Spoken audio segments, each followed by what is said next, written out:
Voilà. Donc voilà, moi je vais me remettre en muette. Enfin, Carole va me mettre en sourdine. Je serai connectée pendant tout le temps. Donc s'il y a une difficulté, vous pouvez m'envoyer un texto. Euh, voilà. Donc si vous avez des difficultés de connexion ou quoi que ce soit, vous pouvez. Alors, j'ai juste une petite question. Moi, j'ai 2 écrans, donc ça n'embête pas enfin, je veux dire, je peux être à la fois connectée, à la fois être sur mes slides ou sur mon support sur le deuxième écran. Ah Euh, non. Nous, on et il y a voit une rien du tout à d'accord. l'écran, hein. Non, non, à l'écran, ça ne dérange pas du tout. Ok. Bon, bah, très bien. Voilà, bon, ben, très bonne réunion. Ils sont combien à être inscrits au total? 18. D'accord. Et à l'intérieur, on a la répartition, parce que je crois savoir qu'il y avait des confrères. Alors, je ne vois pas là tout de suite, mais… Ouais, sur les premières inscriptions, il y avait quelques confrères, mais je pense que le public sera principalement des cafés, hôtels, restaurants, enfin des entrepreneurs de cafés, hôtels, restaurants. Vous pouvez d'ailleurs peut-être même leur demander de vous indiquer dans le chat quel est leur secteur d'activité.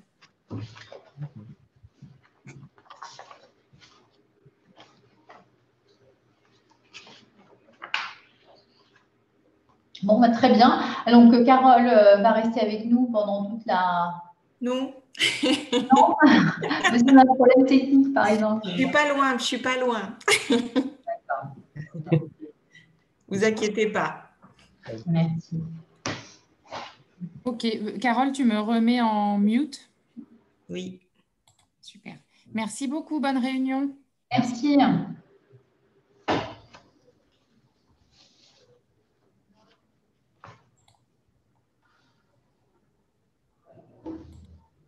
Confrères, on est bien d'accord, je vous redonne la main sur celle-ci. Vous avez ajouté. Alors, moi, je suis sur le slide. Vous partagez l'écran d'Olivier Michel. Oui, à partir de celle-là, oui, tout à fait. Je fais les 5, 1, 2, 3, 4, 5 d'avant. Mais est-ce que ce sera possible que je prenne la main là sur l'écran? Attendez, je partageais l'écran parce que je vais faire défiler les slides du coup. Alors, je peux. Alors là, qu'est-ce qui se passe? Là, en fait, vous avez partagé l'écran où on me voit.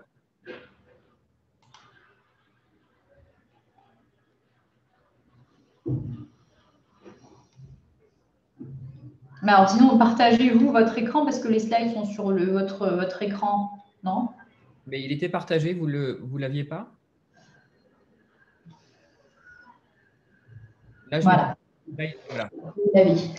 Alors, écoutez, est-ce que moi je peux… non, moi, j'ai pas la main en fait sur les slides. Non, mais je vais Vous faire. allez les faire défiler? Oui, vous me dites. D'accord. Ok, bon, on va faire comme ça dans ce cas. Bon, bah, très bien. Écoutez, il est 11h30.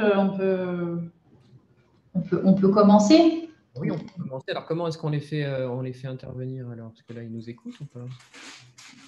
Je pense qu'ils sont connectés, ils ont accès. Ils vous voient, ils vous entendent. Voilà, tout le monde nous voit. Bonjour à tous. Bonjour à tous. On me voit, voilà, on me voit. Oui, bonjour à tous. Merci d'être présents pour cette journée formation et donc plus particulièrement cet atelier pratique dédié au secteur café, hôtel, restaurant. Alors, on vous donnera la parole et d'ailleurs tout au fil de cette présentation, vous aurez la parole, vous pourrez poser des questions et on y répondra. Alors, on a décidé, je ne suis pas toute seule, je suis avec mon confrère Olivier Michel, on va faire la présentation à 4 mains. On a prévu de laisser un temps à la fin pour que chacun puisse s'exprimer et poser les questions qu'il a à se poser et suite à la présentation aussi. Donc déjà, je vais me présenter. Donc Agdes Mohamed, je suis avocate au barreau de Paris et donc je dédie une partie de mon activité au droit des assurances.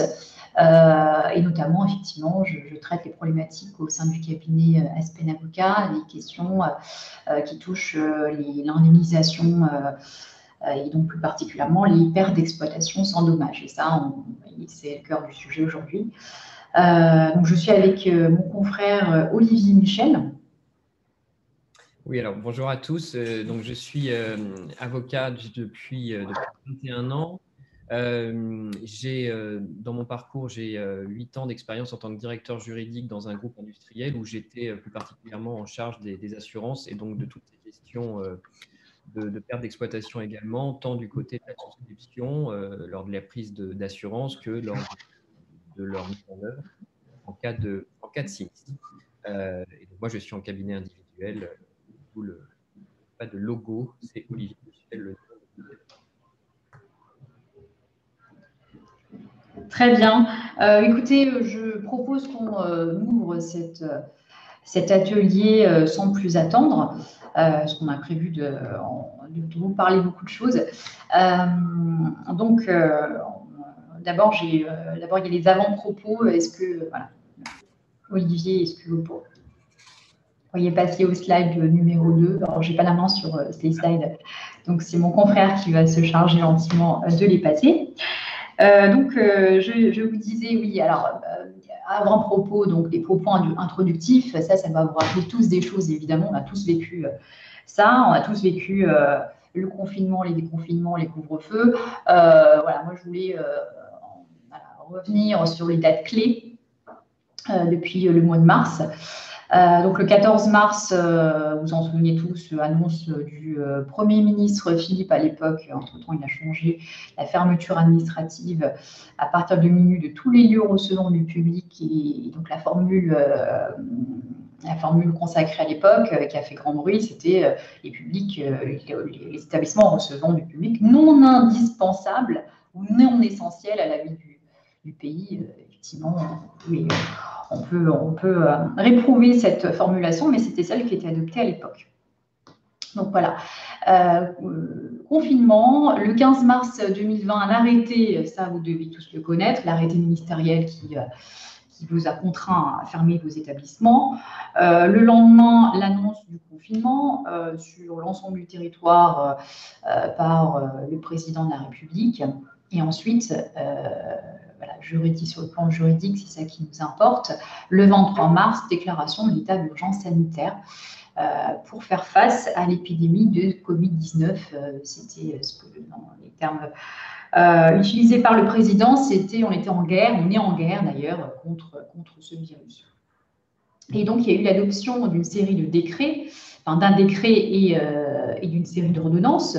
Le décret sur la période juridiquement protégée, je vous le signale ici, puisque ça a des conséquences ça a eu des conséquences pendant un temps sur les contrats et sur les obligations qui découlaient pour les parties de ces contrats, puisque pendant une période qui s'est écoulée entre le 12 mars et le 23 juin inclus, on a considéré que les choses étaient un peu gelées, figées, et que la partie qui ne pouvait pas exécuter ses obligations en raison de la situation de crise sanitaire et du confinement était finalement exonérée et ne pouvait pas être poursuivie en justice pendant cette période-là.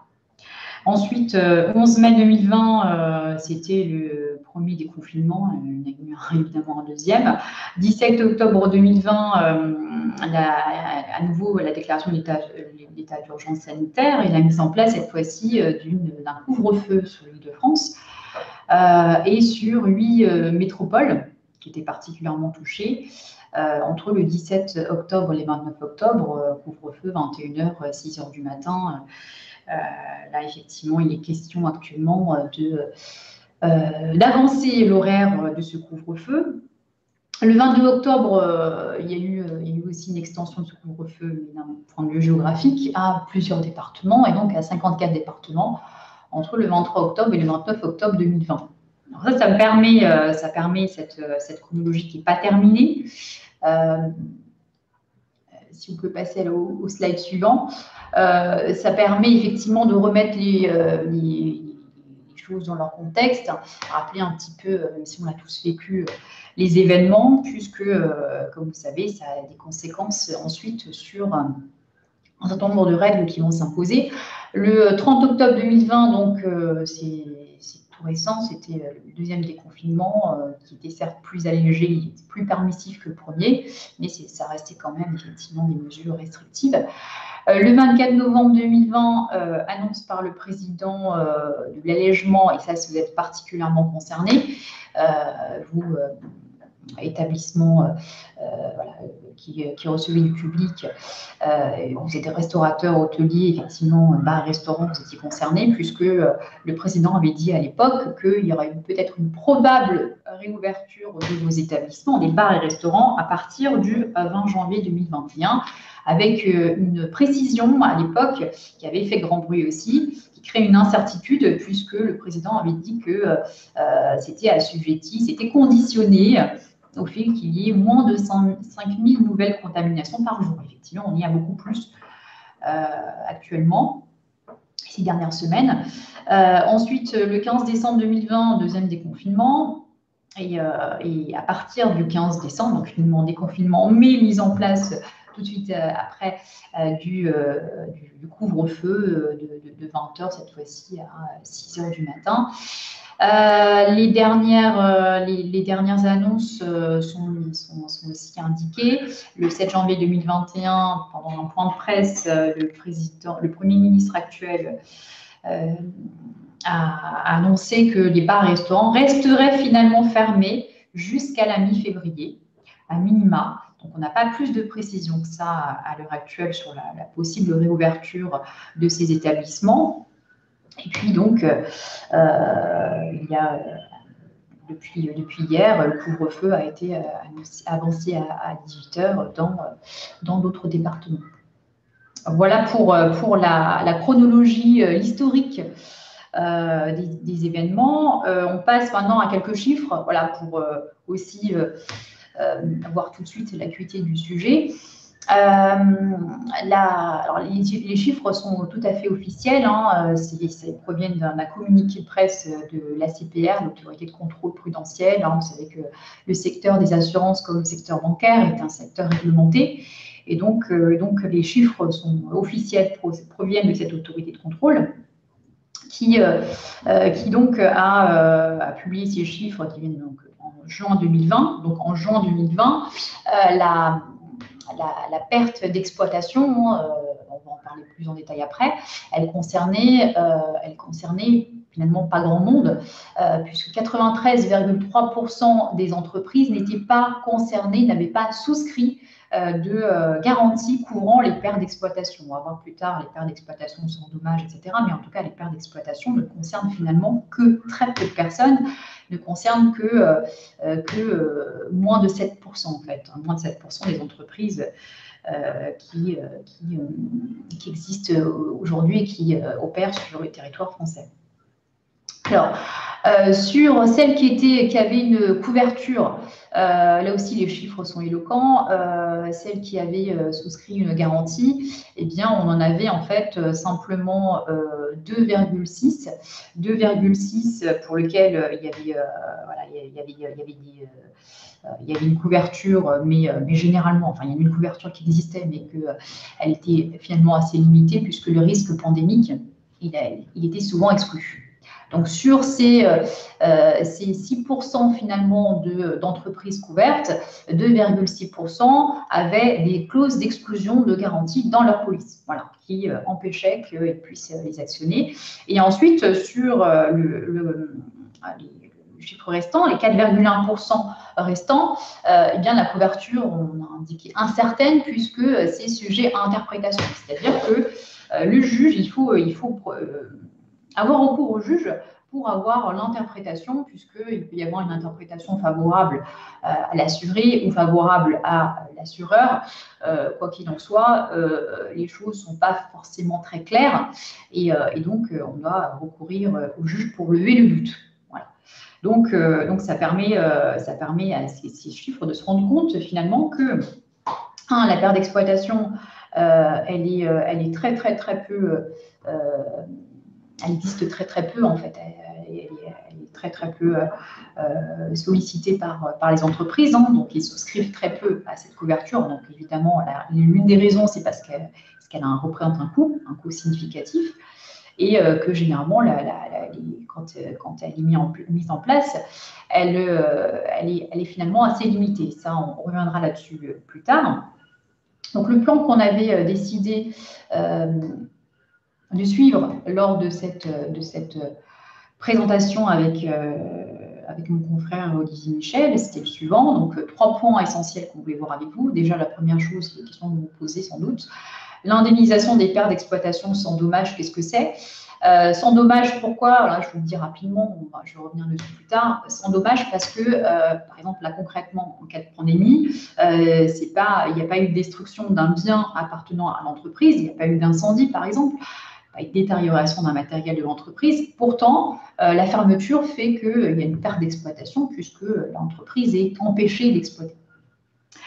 Ensuite, on verra un panorama des décisions de justice qui sont connues à ce jour, qui ont été rendues par les tribunaux de commerce, donc des juridictions de premier degré. Donc, il y a des appels qui sont en cours, on vous le signalera également. Entre les mois de mai dernier et puis mai et puis novembre de l'année dernière. Donc après, il y a eu les vacances judiciaires et donc on y est en janvier. Donc on a répertorié un certain nombre de décisions dont on va vous parler. Et puis ensuite, on va vous donner un petit peu des conseils, des clés pour gérer au mieux les difficultés que vous pouvez avoir face à votre assureur, la gestion des risques, et concrètement, vous donner des clés des conseils pour essayer de vous en sortir au mieux et donc de gérer au mieux les difficultés qui peuvent se présenter. Alors, ensuite, donc, première partie. L'indemnisation des pertes d'exploitation sans dommage. Donc déjà, il faut savoir qu'il y a les chiffres que j'ai évoqués tout à l'heure, ils sont pas très étonnants dans la mesure où il y a 3 séries de difficultés qui s'opposent, à des obstacles, si vous préférez, qui sont présents et qui vont expliquer ces chiffres. Pas très élevé de la couverture de la perte d'exploitation. Déjà, première chose, effectivement, elle est très rare. Il y a peu d'assureurs qui proposent la couverture des pertes d'exploitation sans dommage. Donc, sans dommage, sans la destruction d'un bien appartenant à l'entreprise, sans détérioration d'un bien appartenant à l'entreprise. C'est extrêmement rare. C'est extrêmement rare pour les raisons que je vais aborder par ailleurs. C'est extrêmement rare aussi parce que très peu d'assurés souscrivent, finalement, acceptent de souscrire, lorsqu'elles sont proposées, de telles garanties. Parce qu'on va voir aussi, parce qu'elles représentent, et vous le savez sans doute, que le coût est relativement élevé. Ensuite, il y a une autre difficulté, c'est que les garanties, quand il y a une souscription de ces assurances, les garanties qui sont proposées sont finalement assez limitées et elles excluent la plupart du temps le risque sanitaire. Et quand elles l'englobent, vous allez voir qu'il y a des clauses d'exclusion qui sont rédigées dans des termes tels que finalement il y a peu d'indemnisation finalement. Et ensuite, donc étant donné la situation, lorsqu'il y a une divergence sur l'interprétation d'une clause entre l'assureur et l'assuré, eh bien, on va devoir recourir au juge lorsqu'on n'arrive pas à se mettre d'accord en amiable. On va devoir recourir au juge pour que celui-ci justement interprète le contrat et contraigne l'une ou l'autre des parties d'honorer ses obligations. Alors, donc je disais la rareté de la couverture assurantielle des pertes d'exploitation sans dommage. Alors déjà, on a des textes qui existent dans le Code des assurances qui traitent des pertes et dommages. Alors, pertes et dommages sont les articles L113-1 et L121-2 du Code des assurances, traitent des termes pertes et dommages sans forcément qu'on puisse voir clairement s'il s'agit de termes interchangeables ou distincts. En réalité, pertes et dommages, ce n'est pas la même notion. mais ce sont quand même des notions qui sont liées. Voilà. Oui, ce sont quand même des notions qui sont liées, puisque les pertes, il peut y avoir des pertes qui sont directement liées à un dommage, des pertes qui sont liées indirectement à un dommage. Donc, les deux notions, effectivement, sont intimement liées. Il peut y avoir un dommage et ça peut donner lieu à une perte d'exploitation. Alors, le dommage, par exemple, un incendie qui a lieu dans une entreprise qui conduit à la destruction d'une machine, par exemple, une machine qui servait à la production de l'entreprise. S'il y a eu ce dommage-là, généralement, ça va donner lieu à une perte d'exploitation puisque, évidemment, on ne va pas pouvoir utiliser la machine pour faire la production, donc il y aura une perte. Parfois, les pertes sont indirectes. Elles sont immatérielles même. Donc, ça ne va pas être des pertes, ça va pas être des pertes effectivement matérielles. Ça va être des pertes qui vont quand même pouvoir être évaluées. On voit que l'évaluation des pertes immatérielles et donc les pertes d'exploitation en font partie. La difficulté qui se pose, c'est de pouvoir les quantifier et les déterminer. Donc tout ça, ça explique donc ce problème de cette complexité au niveau de la quantification de la marge de l'assuré, donc de la perte de chiffre d'affaires réellement subie, d'accord. Ça va, comme c'est pas difficile à quantifier, que les assurés aiment bien quand c'est quantifiable, ils procèdent par voie de modélisation. Et qu'ils n'avaient pas de modélisation de ce que pouvaient donner comme montant les pertes attribuées à la pandémie, effectivement, donc c'est un risque qu'ils n'ont pas souhaité assurer. Donc c'est pour ça qu'il y a très peu de garanties qui ont été proposées. Également, l'événement générateur de la perte, si on considère que la perte d'exploitation sans dommage, donc ça n'implique pas de dommage, est assurée, on n'a pas forcément de précision sur l'événement générateur. Autant lorsque il s'agit d'une perte d'exploitation avec dommage, là on a un bien qui est détérioré, qui est brûlé, qui disparaît. Là, c'est tangible, donc on sait quel est l'événement générateur. En revanche, en matière de perte d'exploitation sans dommage d'un bien, affectant un bien de l'entreprise, donc c'est le cas des pertes d'exploitation sans dommage, là, la difficulté se pose puisque l'événement générateur, celui-ci, est incertain. Donc, il va falloir, si cette couverture existe, il va falloir dire dans les clauses du contrat, il va falloir prévoir quand est-ce que la garantie a vocation à s'appliquer. Alors, d'autres chiffres aussi, en passant, en 2019, donc là c'est un sondage qui est un peu plus réduit que celui que je vous ai présenté en premier lieu de la CPR. En 2019, 29% des entreprises, c'est un sondage qui provient de l'AMRAE. L'AMRAE est une association des risques managers qui a été faite auprès de 250 risques managers en 2019. Donc, qui indiquait que 29%, donc en 2019, 29% des entreprises avaient souscrit une perte d'exploitation sans dommage. Donc, c'est vraiment pas grand-chose. Et en plus, ce sondage avait été fait auprès de ces 250 risques managers, qui étaient quand même des risques managers de grosses entreprises. Ça concernait très peu de PME et de TPE. Voilà. Alors, ensuite, la garantie liée aux pertes d'exploitation, la garantie limitée des pertes d'exploitation en matière de risque sanitaire. Alors déjà, quand c'est couvert, quand le risque sanitaire est couvert, il faut être sûr qu'il y aura des franchises, puisque l'assureur ne peut pas, aussi pour des raisons de montant élevé à prendre en charge, il va vouloir limiter le plus possible sa responsabilité. Donc, il va y avoir des franchises qui vont être prévues, des franchises, mais également des plafonds d'indemnisation. Alors, des franchises, c'est quoi? C'est des montants pour lesquels l'assuré est son propre assureur, finalement. Il se porte lui-même le risque qui est afférent. Donc, voilà, pour les franchises, ça, c'est connu. Et puis, les plafonds, en matière de risque sanitaire, les plafonds vont évidemment exister puisqu'on parle de sommes très, très importantes. Alors, sur les deux mois du premier confinement, les chiffres qui sont sortis, c'est que c'est des assureurs qui les ont avancés. La Fédération française de l'assurance indiquait qu'il y avait environ les pertes d'exploitation qui avaient été subies. Alors là, on ne parle pas de couvert, pas couvert, on ne parle pas d'indemnisation. Là, on parle simplement des pertes subies par les commerçants, par les restaurateurs, par les hôteliers. Parlait de 60 milliards d'euros sur 2 mois. Donc, effectivement, les montants sont quand même très, très, très importants. Alors, il y avait quand même des assureurs. Alors, ça, c'est avant la crise sanitaire. Il y avait quand même des assureurs qui avaient commercialisé pendant un temps des polices d'assurance couvrant les pertes d'exploitation sans dommage et qui couvraient aussi les fermetures administratives d'établissements en cas de risque sanitaire.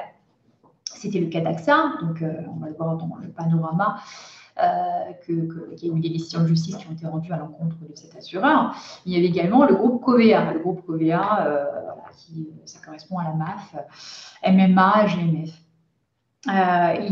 Ces assurances, ces garanties-là qui avaient été commercialisées, elles concernaient souvent les biens, c'était des extensions par rapport à la couverture de biens.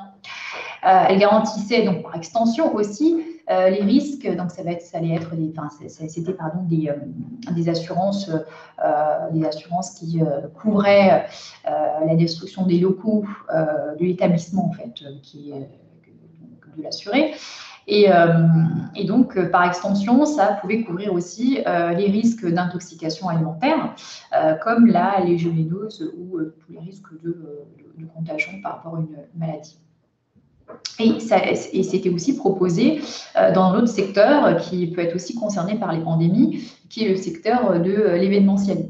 Voilà, donc c'était vraiment des secteurs très, très particuliers qui étaient concernés et donc les assureurs leur proposaient ces garanties et ont commercialisé ces garanties donc avant la crise.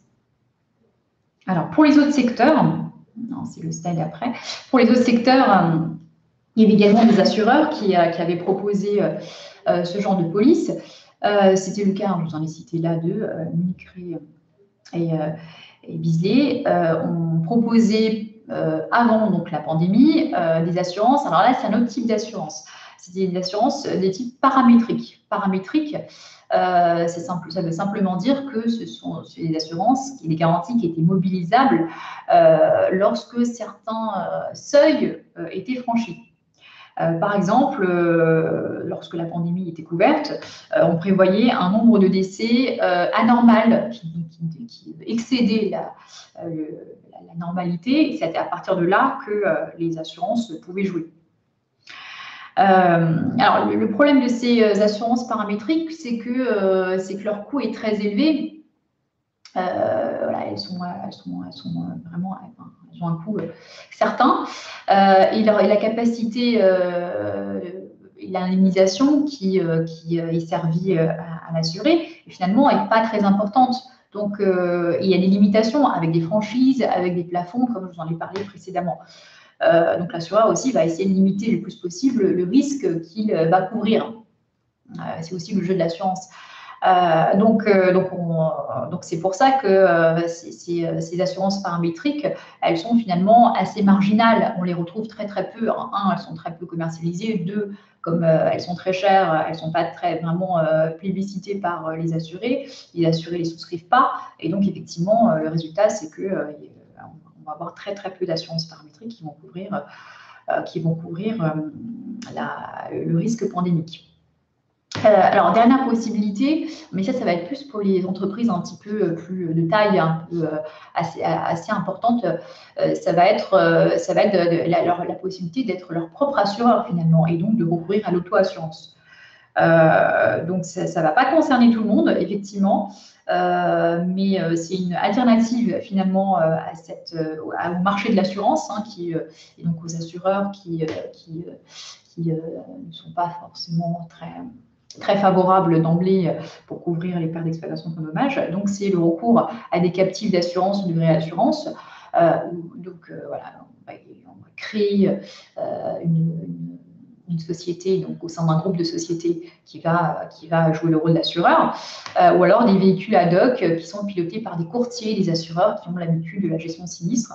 Mais là, évidemment, ça concerne aussi quelques entreprises, des entreprises de taille évidemment suffisante, puisque il faut avoir les fonds nécessaires. Alors, ensuite, voilà, merci. Quand les choses ne vont pas bien, parce qu'on a des divergences qui perdurent et que même en phase amiable, on a essayé de négocier avec l'assureur et que l'assureur décline sa garantie, ou alors on n'est pas d'accord sur les montants qui sont alloués. Donc, ça peut donner lieu à des conflits, à des divergences d'opinion en tout cas, et donc qui vont devoir être résolus.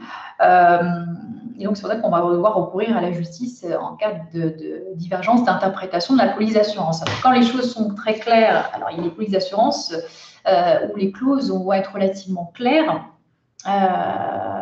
Et donc l'une des parties, donc l'assureur et l'assuré, savent à quoi s'en tenir. D'autres, et elles sont quand même assez nombreuses, d'autres polices d'assurance vont comporter des clauses qui vont être sujettes à interprétation. Et là, effectivement, quand on n'est pas d'accord, on va devoir recourir au juge.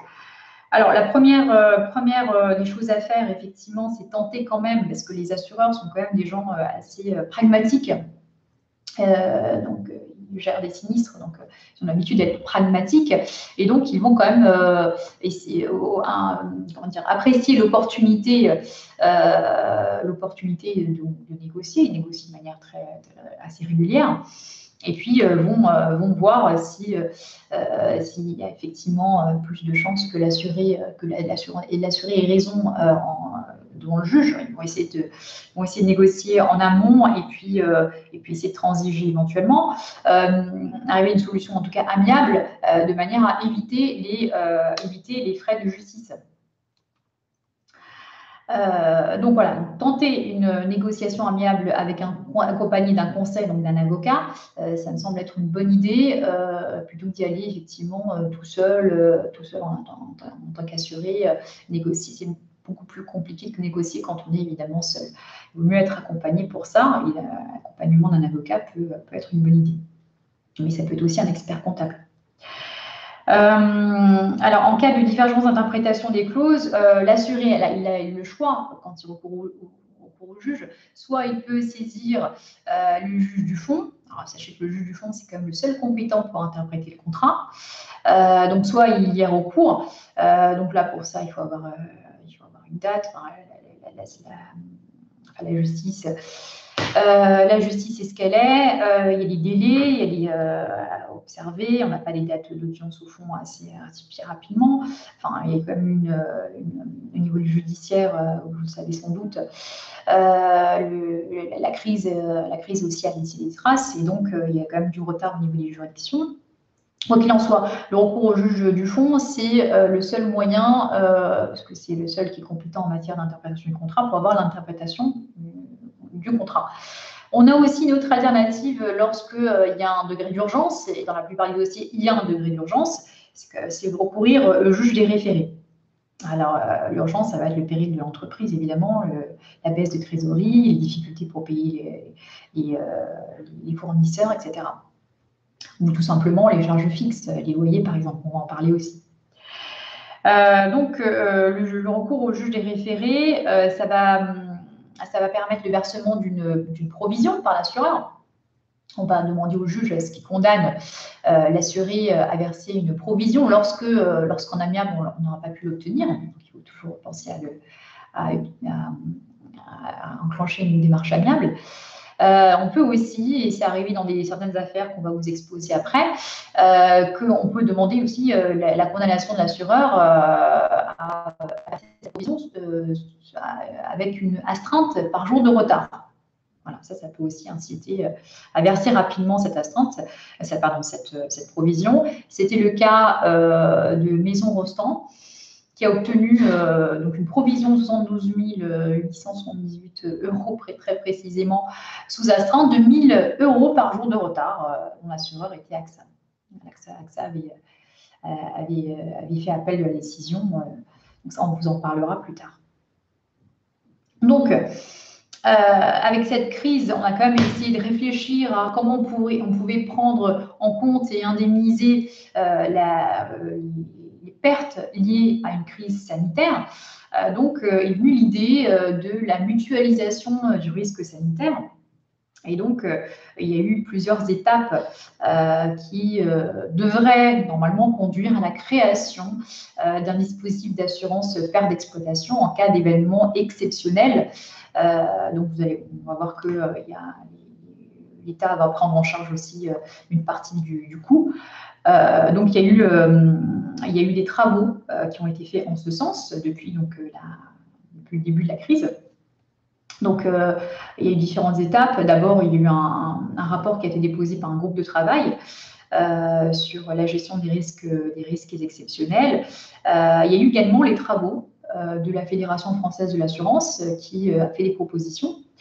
Et puis, il y a eu une proposition de loi dite, alors, il y a un nom, je vous ai mis l'intitulé là, tendant à définir et à coordonner les rôles respectifs des assurances et de la solidarité nationale dans le soutien des entreprises victimes d'une menace ou d'une crise sanitaire majeure. Voilà. On va voir aussi où est-ce qu'en est cette proposition de loi. Elle a été adoptée au Sénat et elle devait être votée en juin dernier par l'Assemblée nationale, mais le calendrier a été changé parce que, évidemment, il y a eu d'autres événements et puis d'autres urgences à traiter par le gouvernement et par la majorité. Voilà, donc, c'est le slide suivant, merci. Oui, donc la première étape, donc le rapport, ça a donné lieu à un rapport du groupe de travail sur la gestion des risques sanitaires. Alors d'abord, c'était en avril 2020 le 22 avril précisément 2020 que le ministre de l'économie et des finances avait annoncé la mise en place d'un groupe de travail destiné donc à créer ce dispositif d'assurance contre les retombées d'un événement sanitaire majeur. Donc, c'était vraiment pour venir pallier au manque de couverture assurantielle des établissements qui avaient, comme je vous l'avais déjà indiqué au départ, donc très peu souscrit à une perte d'exploitation sans dommage. Ce groupe de travail est composé donc de parlementaires et puis il y avait des représentants à chaque fois du côté entreprise, donc assurés. Il y avait une MEDEF, des organisations syndicales, patronales, et puis il y avait également des représentants des assureurs du secteur de l'assurance. Il y avait la FFA, la FPR, la Planète CSCA et l'AMRAE qui était également présent, mais qui était du côté des entreprises. Alors, un rapport a été déposé. Cette commission, ce groupe de travail, ayant travaillé, ça a débouché sur l'adoption, le dépôt d'un rapport auprès du ministre de l'économie et des finances le 16 juillet 2020. Et donc, l'objectif de ce rapport, c'était d'essayer de faire des propositions pour développer une couverture assurantielle des événements exceptionnels, donc la pandémie Covid-19 et les éventuelles crises qui vont s'en suivre, puisque les médecins et les épidémiologues indiquent que sa vocation à se répéter, c'est ce genre de pandémie à l'échelle mondiale. Donc, ça implique une réflexion globale sur comment prendre en charge les pertes économiques induites par les fermetures d'établissements. Alors, il y a eu pour ce rapport, le rapport qui a été déposé, alors il y a 3 thèmes, c'est le slide suivant. Il y a 3 thèmes principaux qui sont abordés. Donc là, je vais juste vous les rappeler rapidement et si ça vous intéresse, vous irez voir le rapport. Alors, le premier thème, évidemment, ça commence souvent comme ça, c'est le champ d'intervention du dispositif. Et donc, la mise en place d'une limite limitative de péril à l'origine de la mesure administrative. Donc, en fait, l'objectif, c'est quand même d'essayer d'encadrer les choses. Et donc, il a été proposé de mettre en place une liste qui va être limitative, donc exhaustive, de tous les périls, de tous les événements, de tous les risques, naturels ou pas, qui pourraient donner lieu à une fermeture administrative et donc l'enclenchement de cette garantie. Pour le déclenchement automatique, oui. Alors, l'objectif, c'est quand même d'arriver à un déclenchement automatique d'une indemnisation dès lors qu'on se trouve dans un événement qui figure dans la liste, avec des critères de rattachement qui sont également précisés, des critères voilà, qui sont donnés. Donc, l'objectif, c'est vraiment ça, c'était essayer de mettre en place un dispositif qu'on sache si on peut en bénéficier ou pas assez rapidement, pour essayer justement de lever tous les doutes. Le deuxième thème de ce rapport, c'est le champ des assurés et les modalités d'indemnisation, évidemment, c'est ce qui intéresse. Donc, on est parti de l'idée que le dispositif devait être ouvert à tout type d'entreprises actives sur le territoire français, donc qu'il n'y a pas avoir d'exclusion d'entreprises. Donc, c'est vraiment un système un dispositif qui est destiné, qui serait destiné à venir au soutien de toute entreprise active, voulant dire qu'il ne faut pas que ce soit des entreprises en sommet qui n'ont plus d'activité, qui sont toujours inscrites au registre du commerce et des sociétés, par exemple, mais qui n'ont plus d'activité, donc elles ne seraient pas concernées, à moins qu'elles aient une activité réelle avant l'événement. Ensuite, l'idée, c'était aussi d'avoir des dispositifs en fonction de la taille de l'entreprise.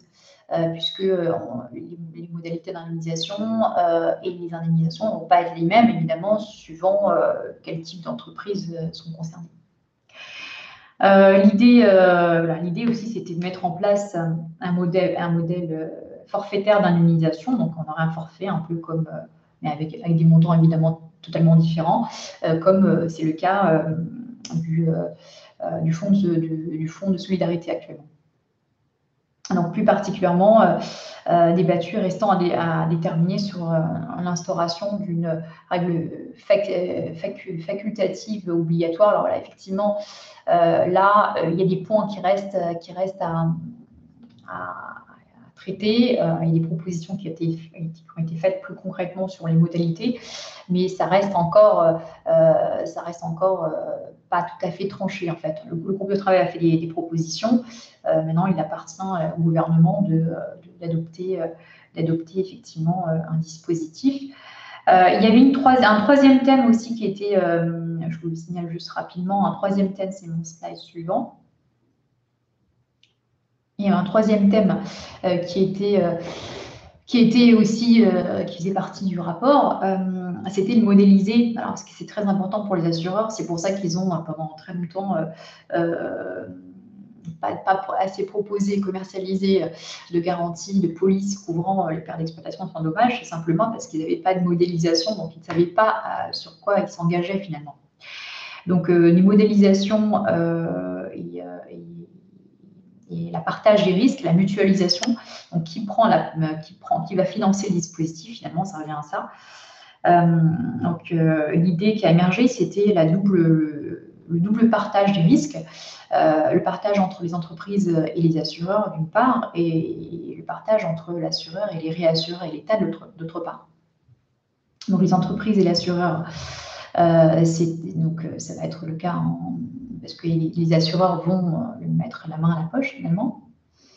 Et ça devrait encourager la résilience individuelle aussi des entreprises, ce dispositif-là, puisqu'elles aussi, du coup, elles vont contribuer. Les assureurs et les réassureurs et l'État, oui, eux, ils prennent une part importante finalement dans ce dispositif, puisque l'idée, c'est de mettre en place un dispositif de réassurance publique finalement.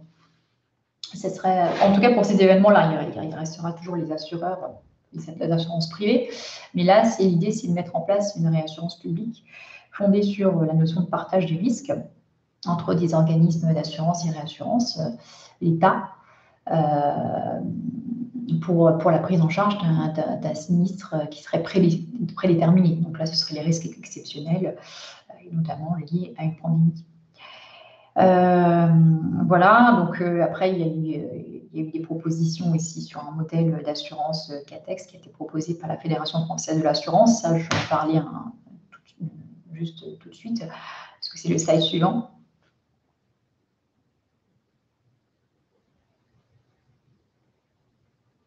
Alors, c'est l'étape 2, voilà. C'est l'étape 2, donc les travaux de la Fédération française de l'assurance. Oui, c'était celui-ci, merci. Donc, le dispositif CATEX, donc pour catastrophe exceptionnelle. Donc, ce dispositif-là, voilà. Ce dispositif-là, pardon, donc ne s'appliquera pas, puisque c'est un dispositif qui ne va pas pouvoir prendre en charge les effets de la pandémie actuelle. Le champ d'application, donc c'est ce que propose la Fédération française de l'assurance, propose en fait que ce système, ce dispositif CATEX, ne concernera pas l'épidémie actuelle, et pour champ d'application, il soit applicable donc à tous les PME et les TPE qui sont impactés par une fermeture administrative, soit directement, soit indirectement. Donc, ça concerne effectivement pas mal d'entreprises potentielles. Et donc, on y intégrerait, ce qui est proposé, on y intégrerait une garantie incendie en plus de la fermeture administrative et les contrats qui comporteraient une garantie dite perte d'exploitation. Donc, c'est bien les pertes d'exploitation sans dommage auxquelles on fait référence. Il y a un volet effectivement indemnisation qui serait forfaitaire aussi comme le dispositif précédemment évoqué. Et là, petite nouveauté, la FFA propose dans son dispositif CATEX qu'il n'y ait pas d'expertise préalable. Alors l'expertise, on va en parler un peu plus tard, on va voir que ça freine l'indemnisation puisque ça implique ce nombre d'échanges de documents, etc., notamment des documents comptables au cours de cette expertise pour qu'on puisse chiffrer. Et là, il y aurait une indemnisation forfaitaire sans recourir à une expertise préalable. Le financement du dispositif, les primes seraient versées par les entreprises concernées et il y aura un partenariat public-privé qui s'inspire d'un dispositif qui existe déjà. Et donc, la FFA propose un engagement des assureurs et des réassureurs à hauteur de 2 milliards d'euros pour ce dispositif qui aura une capacité annuelle d'indemnisation qui est assez importante et finalement ça équivaut, 2 milliards, ça équivaut à ce que peuvent mobiliser, ce que mobilisent effectivement annuellement les assureurs pour d'autres sinistres. Donc, il y aura une prise en charge aussi par des réassureurs publics dans ce dispositif. Donc ça, c'est une proposition des travaux qui ont été faits par la Fédération française de l'assurance. Il y a donc au niveau législatif une proposition de loi, ça c'est la 3e étape. Confrère, je vous interromps par rapport à cette étape 2, parce qu'on a une question de Christophe Lefebvre. Je ne sais pas si vous la voyez en haut à gauche. Puisque Christophe Lefebvre nous dit qu'il travaille en réassurance et il existe un régime catastrophe naturelle pour couvrir les risques inassurables, tempêtes, tremblements de terre et subsidences. Pourquoi ne pas attaquer l'État en responsabilité en demandant une indemnisation totale liée aux fermetures obligatoires des restaurants, aux salles de spectacle, etc. et faire peser sur le budget de l'État cette sinistralité ingérable. Et il ajoute qu'une assignation groupée et simultanée aurait de l'effet. Je trouvais intéressant par rapport aux travaux que vous évoquiez de pouvoir peut-être apporter des éléments de réponse sur cette question. Ou on la renvoie tout à l'heure, c'est comme vous le souhaitez. Alors, oui, je peux effectivement répondre rapidement. Alors, le régime CatNat, alors vous voudriez vous faire entrer la pandémie dans ce régime-là en considérant qu'il serait assurable aussi. Alors, moi, je ne suis pas sûre, effectivement, la catastrophe naturelle, la CatNat, pour tout le monde, catastrophe naturelle, effectivement, ça couvre les événements comme les tempêtes, les tremblements de terre, les tsunamis, etc. Moi, je pense que ce serait un forçage du contrat. Alors, ce serait une interprétation qui procéderait peut-être d'un forçage du contrat. Moi, je ne suis pas sûre que les CatNat, on peut considérer qu'une pandémie, ça rentre dans ces garanties et ces polices qui ne sont pas faites pour ça dès le départ. Alors après, vous suggérez que faire peser sur le budget de l'État. En fait, c'est un petit peu ce que propose le premier dispositif dont je vous ai parlé avec la la mise en place d'un dispositif global qui concernerait tous les TPE-PME concernés par une fermeture administrative sur le territoire national, avec une prise en charge par l'État. Donc, c'est le budget de l'État. Donc, finalement, c'est le budget aussi du contribuable. Donc, oui, c'est ce qui est prévu. Mais dans les dispositifs actuels, les régimes CatNat qui existent, les polices catastrophes naturelles, ne sont pas conçus pour prendre en charge la pandémie. Alors après, il faudrait regarder police par police. Je ne peux pas vous dire que vous lisiez dans les contrats. Donc éventuellement, ça dépend de leur rédaction. Peut-être que si. À mon sens, ça serait un peu difficile. Et puis après, votre deuxième interrogation sur la possibilité d'attaquer l'État en responsabilité pour défaut de prise en charge. Alors voilà, il faut quand même que la police s'applique pour pouvoir ensuite attaquer l'État. Dans le cadre d'actions groupées, moi, je suis pas convaincue que ça puisse déboucher sur des condamnations. Moi, je vous invite, alors si vous êtes persuadé que ce risque-là rentre dans votre police, je vous invite à effectivement voir ça avec un conseil, avec un confrère. Mais mon opinion globalement, c'est que ça serait compliqué de pouvoir faire une action et d'avoir des chances qu'elle débouche. Comme ça, d'emblée. Moi, je ne connais pas votre police. Et j'ajoute sur cet aspect que la question a été officiellement posée et que le ministère de l'économie et des finances a répondu. Et en l'état, il a répondu que le régime de catastrophe naturelle n'était pas applicable aux épidémies et qu'il fallait un dommage. Donc pour l'instant, la réponse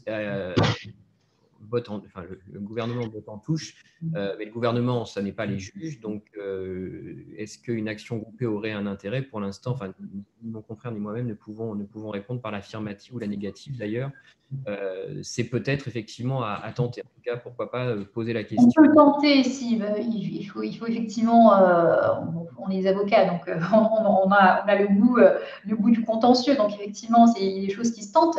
Après, voilà, c'est vraiment police par police, mais c'est vrai que de manière générale, le régime catastrophe naturelle, concerne des catastrophes, comme son nom l'indique, naturelles, des risques donnés qui sont vraiment très très détaillés. Le régime est connu. Donc, considérer que la pandémie en ferait partie, si c'était le cas, ça serait bien, effectivement, ça nous dispenserait de faire des travaux et de songer à un dispositif plus global. C'est vraiment parce qu'il ne s'applique pas. C'est pour ça qu'en fait, on en est là à essayer de mettre en place un dispositif eu égard aux conséquences économique pour les entreprises qui sont fermées administrativement. C'est avec la crise sanitaire qu'on s'est rendu compte de l'impact et je pense que c'est un risque que les assureurs n'avaient même pas anticipé. Je veux dire à l'échelle mondiale, une épidémie de cette ampleur à l'échelle mondiale, les assureurs ne l'avaient pas du tout anticipé. Donc, il n'y avait pas de dispositif adéquat qui existait précédemment. Donc, on est vraiment, je pense, à un moment où il faut songer à en mettre en place un dispositif. Malheureusement, les dispositifs existants ne sont pas adaptés. Oui, et pour clore ce sujet avec Christophe Lefebvre qui intervient également, qui interagit pendant que nous discutons. Oui, le professionnel peut attaquer l'État, peu importe son contrat d'assurance, je suis d'accord. Sur la deuxième partie, l'État doit assumer ses responsabilités. Oui, ça c'est hors juridique pur, mais je partage votre avis, mais on ne peut pas décider. Et enfin, pour votre dernière observation sur l'extension du système catastrophe naturelle aux conséquences de la pandémie, je suis convaincu que cette pandémie va avoir des conséquences sur les contrats d'assurance. Les contrats d'assurance, la matière de l'assurance, d'une manière générale, n'est pas une matière figée. Et on l'a vu au cours depuis des décennies, les contrats d'assurance évoluent ici en fonction des difficultés, des dommages. La notion de catastrophe naturelle a beaucoup évolué aussi parce que le changement climatique fait qu'on a une accélération des dommages, tant dans le volume que dans l'intensité. Et cela a obligatoirement des effets sur les polices d'assurance. Donc, je suis convaincu que cette pandémie aura des conséquences. Mais pour l'instant, comme on est un petit peu le nez dedans, on fait avec, et les juges font aussi avec la matière qu'ils ont. Et pour l'instant, ils ont des contrats et ils ont une jurisprudence plus ou moins établie, mais on le verra quand on évoquera le panorama. Voilà, je repasse la parole à mon confrère pour qu'on puisse avancer parce que le temps passe relativement vite.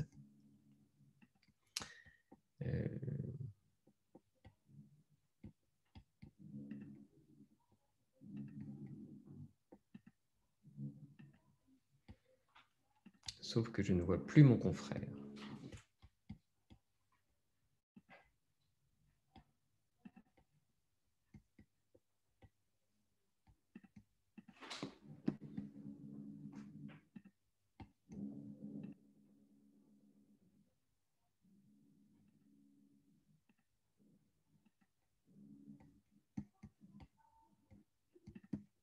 Alors, je ne sais pas si vous m'entendez, mais moi, je ne vois plus personne.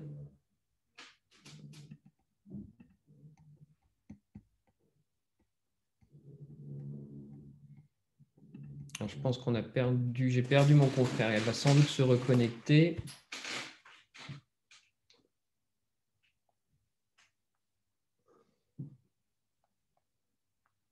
Je lui envoie un message en direct.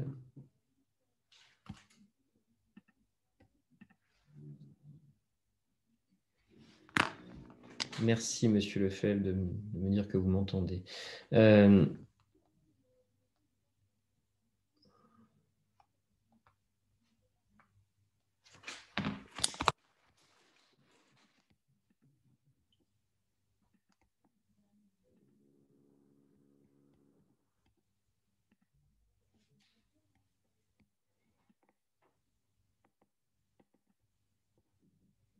vous propose, je me mets en... Voilà, mon confrère revient d'après son message.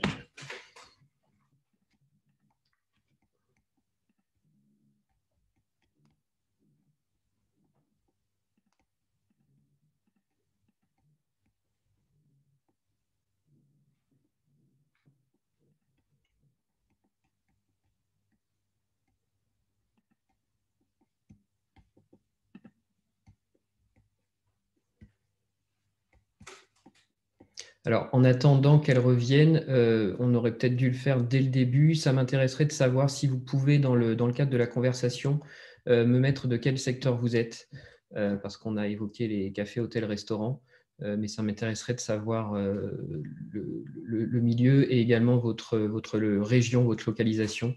On va voir que ça peut avoir des conséquences quand on évoquera les décisions de jurisprudence. Merci beaucoup.